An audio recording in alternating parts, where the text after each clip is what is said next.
crab stick. Dekwa tayo ng corn marine halal. At ng isang Vienna sausage. Hello! Iwain muna natin yung white onion. Ngayon naman, hihimayin na natin yung mga crab stick na dinekwat natin sa kitchen ni Mama. So, hindi nyo malaman na dinekwat ko to. Hindi lang naman yung gagamitin natin. Ganyan lang karami. Nahiya ka ubusin, no? Ayan, nahimayin na natin yung ating mga crab stick. Ngayon naman, hiwain natin yung mga Vienna sausage. Bakit ba? Gusto ko Vienna sausage sa salad. Susunod lang natin yung corn marine.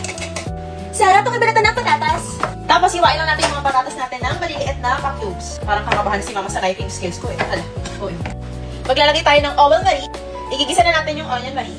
Pili ko hindi lahat gagamitin ko. Ang dami naman ito. Wow! Onion pala, ulam na. After ng sibuyas, patatas naman. At para naman sa ating sauce, maglalagay tayo ng mayonnaise. Sapat na mayonnaise lang. Onting mustard. Mustard. Super onti lang. Maglalagay din tayo ng dried parsley. Maglalagay din ako ng lemon marie. Lemon marie. Siyempre ng salt and pepper. Ayan, meron na tayong masarap na sauce. Mag-assemble na tayo. Crispy potato. Lalagay na rin natin yung ginisa nating sibuyas, corn, at syempre ng crab stick. Kung wala kayong crab stick, lagay nyo na lang carrots. Lalagay na natin yung sauce. Hindi na natin lalahatin yung sauce para naman healthy pa rin siya. So, ito na ang ating crispy potato salad na may crab stick. Syempre sa inyo muna ang first bite kasi inggitin ko kayo. Ang sarap na sauce! Ang sarap.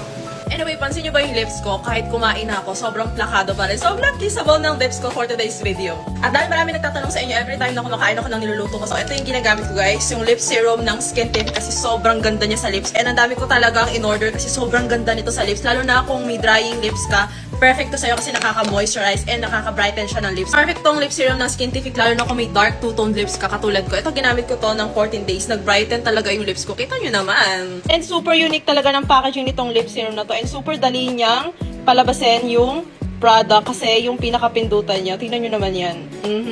Para magkaalaman na. Oh my God. Sobrang ganda. Sobrang ganda talaga nitong lip serum na to. Love it! Ang ganda niya, girl! Tingnan nyo naman, before and after. At ang maganda dito, dahil curved metal applicator siya, madali siyang i-apply sa lips. At the same time, may cooling sensation siya. Bongga. Sobrang ganda. Ito yung shade ng Cherry Red. Ito naman, next shade na marirecommend ko sa inyo is yung Pink Berry. Again, hindi yan tinipid.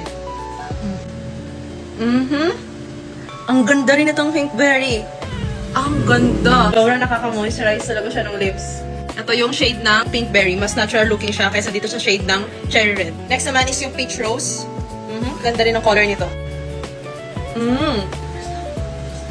Sobrang ganda talaga nito. Ang ganda ng mga shade. Lahat very natural looking. Kasi mga girls ko na laging dry yung lips nila lagi. Ito yung marirecommend ko sa inyo. Yung Skintific Lip Serum. Kasi super ganda talaga. Nakaka-brighten, nakaka-moisturize. At the same time, super kissable na lips nyo. Lalo na ngayong Valentine's Day. Ito talaga yung marirecommend ko sa inyo.